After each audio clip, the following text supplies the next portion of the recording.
জয়পুরহাটের গ্রামাঞ্চলে অবস্থিত পশু চিকিৎসা কেন্দ্রগুলো প্রায় 2 যুগেরও বেশি সময় ধরে পরিত্যক্ত ছিল অবহেলায়। দীর্ঘদিন পর হলেও এসব পরিত্যক্ত উপকেন্দ্রগুলো সংস্কার করে চালু করে জেলা প্রাণী সম্পদ বিভাগ।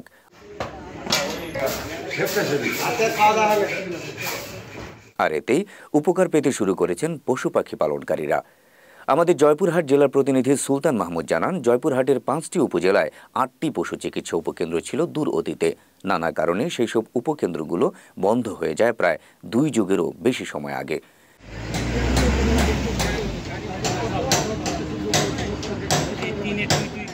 বর্তমানে গবাদি পশু পাখি পালন বৃদ্ধির পাশাপাশি রোগবালাই প্রতিরোধ ও প্রাণী সম্পদের স্বাস্থ্য সুরক্ষার প্রয়োজন অতীব জরুরি। এ কারণে সাধারণ মানুষের দাবির মুখে পরিত্যক্ত সেসব উপকেন্দ্র সংস্কার কাজে হাত দিয়েছে স্থানীয় প্রাণী সম্পদ বিভাগ। আমাদের এখানে 20-25 বছর আগে এখানে বন্ধ ছিল। বন্ধ হওয়ার কারণে আমাদের জয়পুরহাট যায় 20 কিলো দূরে যায়, আমাদের পশু পাখি নিতে আমাদের সমস্যা হতো। এখন 20-25 বছর পর আমাদের এই জিনিসটা অফিসটা খুলেছে, আমাদের এখন সুবিধা হয়, এখন আমাদের উপকৃত হচ্ছি আমরা।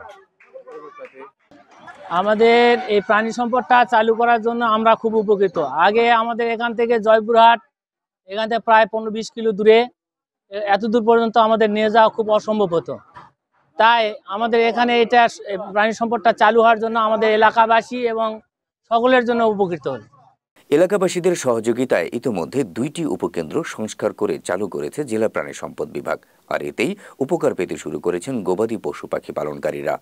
ঘা হয়েছে ওটা ওই জয়পুরহাট দামালুন, সেটা দাবা হবে না, এখন ব্যাট দেখতে পাইছি। এই কেন্দ্রটা আপনারা রাষ্ট্রীয়ভাবে চালু হলে আমরা এলাকার যারা প্রান্তিক খামারে আছে আমরা সকলেই উপকৃত হব এবং আমরা আমাদের গ্রামের প্রতিষ্ঠান আমরা সর্বাত্মক তাকে প্রতিষ্ঠানে সহযোগিতা করব।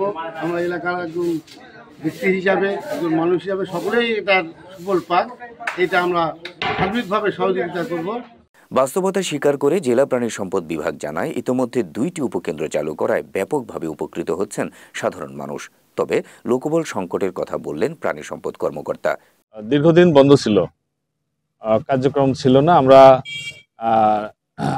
চেষ্টা করছি এটা এই এলাকার মানুষের সেবা দেওয়ার জন্য, পূর্ণদমে চালু করার জন্য। আমরা এখানে আমাদের যে জনবল আছে তারা শিফটিং এখানে ডিউটি করবে, প্রতিদিন ভাগ করা থাকবে। যেহেতু আমাদের জনবলের আছে, সংকট আছে, তারপরে আমরা চেষ্টা করছি যে এলাকায় যেহেতু পানি সম্পদের সমৃদ্ধ, এলাকার মানুষ যেন আমাদের এই সুবিধাটা তার ঘরের দোরগোড়ায় যেন পায়। কারণ এখান থেকে উপজেলা সদরের দূরত্ব প্রায় 20 কিলোমিটার। 20 কিলোমিটার দূরে যে পানি সম্পদের সেবা নেওয়া এই সময়ে যারা হাইল্ডিং গরু পালে, যারা মুরগির খামার আছে, তাদের জন্য অনেকটা কষ্টকর হয়। এই বিষয়টা মাথায় রেখে আমরা এলাকার যারা গণ্যমান্য লোকজন আছেন, যারা খামারি আছে, তাদের সাথে আমরা কথা বলে এই উদ্যোগটা গ্রহণ করছি। প্রাণী সম্পদ বৃদ্ধির কথা বিবেচনা করে প্রয়োজনীয় লোকবল সহ জেলার অবশিষ্ট উপকেন্দ্রগুলো যত দ্রুত সম্ভব চালুর দাবি এলাকাবাসীর।